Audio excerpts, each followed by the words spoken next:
और जो मैंने सार्वजनिक सभाएं की हैं, जो राजस्थान के रहने वाले कुछ लोगों से हमारी बातचीत हुई है, उससे मैं इस निष्कर्ष पर पहुंचा हूं कि 2/3 मेजॉरिटी की भी संभावनाओं को नकारा नहीं जा सकता। देखिए, गहलोत सरकार ने जो गारंटी दी है अथवा कांग्रेस ने जो गारंटियां दी हैं उस पर जनता का विश्वास नहीं है, क्योंकि जन सामान्य में विश्वसनीयता कांग्रेस पार्टी पूरी तरह से खो चुकी है। जो वह कहते हैं वो करते नहीं, उनके कृति और कथन दोनों में बराबर अंतर रहा है। लेकिन भारतीय जनता पार्टी 1951 में जनसंघ के रूप में जो हमने कहा था और बाद में भी जो हमने अपने इलेक्शन मैनिफेस्टो में कहा था, अक्षरशः उसका पालन किया है। आर्टिकल 370 समाप्त करने की बात हम लोगों ने 1951 में की थी। आपने देखा और कहा था कि जब संसद में हमको बहुमत मिल जाएगा, हम धारा 370 चुटकी बजाकर समाप्त करेंगे। कर दिया हम लोगों ने बहुमत के साथ। हम लोगों ने कहा था कि हमारी गवर्नमेंट बनेगी तो अयोध्या की धरती पर राम का मंदिर बनकर रहेगा। 22 जनवरी के बाद आप भी स्वयं दर्शन करने के लिए वहां जा सकते हैं। हमने कहा था 3 तलाक की प्रथा को हम समाप्त करेंगे। हमने उसको चुटकी बजाकर समाप्त कर दिया, क्योंकि अब 3 तलाक की प्रथा पर लोग सांप्रदायिकता का आरोप हम लोगों के ऊपर लगाते हैं। लेकिन भारतीय जनता पार्टी ने जाति, पंथ, मजहब ये राजनीति नहीं करती। इंसाफ और इंसानियत, जस्टिस और ह्यूमैनिटी, यही हमारी राजनीति का आधार है। हमारे लिए चाहे वो हिंदू की माँ बेटी हो, बहन हो, चाहे मुस्लिम की हो, चाहे ईसाई की हो, चाहे पारसी की हो, किसी, वो हमारे लिए माँ है, हमारे लिए बहन है, हमारे लिए बेटी रहेगी। और उनको अंतर मालूम होगा जब हमारी भारतीय जनता पार्टी गवर्नमेंट जब यहाँ बनेगी और उसके कामकाज को लोग देखेंगे तो स्वाभाविक रूप से उनको अंतर दिखाई देगा।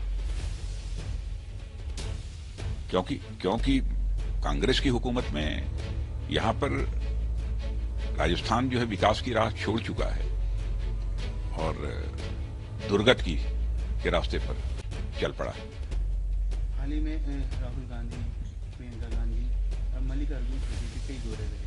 जिस प्रकार की भाषा का इस्तेमाल किया, खासतौर पर टारगेट पर प्रधानमंत्री, नहीं, बहुत ही मैंने सुना है, बहुत ही दुर्भाग्यपूर्ण है, बहुत ये दुखद है। और मैं समझता हूं कि कोई किसी भी पॉलिटिकल पार्टी को उसको मर्यादाओं का अतिक्रमण नहीं करना चाहिए। शब्दों का चयन बहुत नपातुला होना चाहिए। और जो कुछ भी उन्होंने कहा है प्रधानमंत्री के बारे में, प्रधानमंत्री व्यक्ति नहीं होता, प्रधानमंत्री संस्था होता है। मैं कभी भी किसी भी पूर्व प्रधानमंत्री के बारे में मैंने कभी अपशब्दों का प्रयोग नहीं किया है। पूर्व प्रधानमंत्री चाहे किसी भी पार्टी का क्यों ना हो। और हेल्दी डेमोक्रेसी में सबसे अपेक्षा की जाती है कि मर्यादाओं का पालन करेंगे। राम राज्य को हम आदर्श क्यों मानते हैं? राम राज्य को हम इसीलिए आदर्श मानते हैं क्योंकि भगवान राम ने आजीवन मर्यादाओं का पालन किया।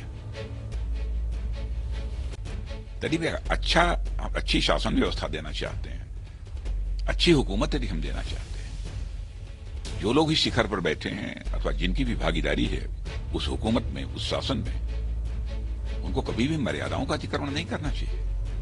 बहुत विडंबना है। और जो करते हैं वह मैं समझता हूं इस व्यवस्था में काम करने के योग्य नहीं है। राजनाथ जी, राजस्थान की यदि बात की जाए तो बहुत बड़ा प्रदेश है, लेकिन जिस प्रकार की घटनाएं पिछले दिनों बड़ी सामने, आप रक्षा मंत्री है, बहुत ही दुर्भाग्यपूर्ण रहा। कन्हैयालाल की घटना की चर्चा कर रहे हैं, बहुत ही दुखद रहा।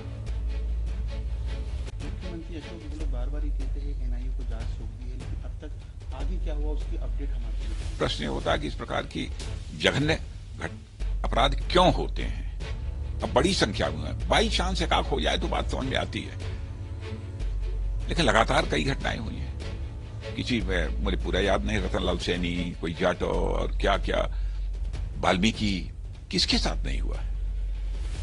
अब जयपुर में भी एक घटना हुई थी रोड रेज की, उसमें एक व्यक्ति की मृत्यु भी हो गई थी। ठीक है, आपने 50 लाख रुपया दिया, डेयरी बूथ दिया, बहुत सारी सुविधाएं दी, उसमें हमको कोई आपत्ति नहीं है, आप दीजिए। लेकिन फिर रतनलाल सैनी का क्या अपराध था? जाटों का क्या अपराध था? अन्य लोग जो मारे गए हैं, कानून और व्यवस्था बदतर होने के जो शिकार हुए हैं, उनके साथ भी भेदभाव क्यों किया जा रहा है?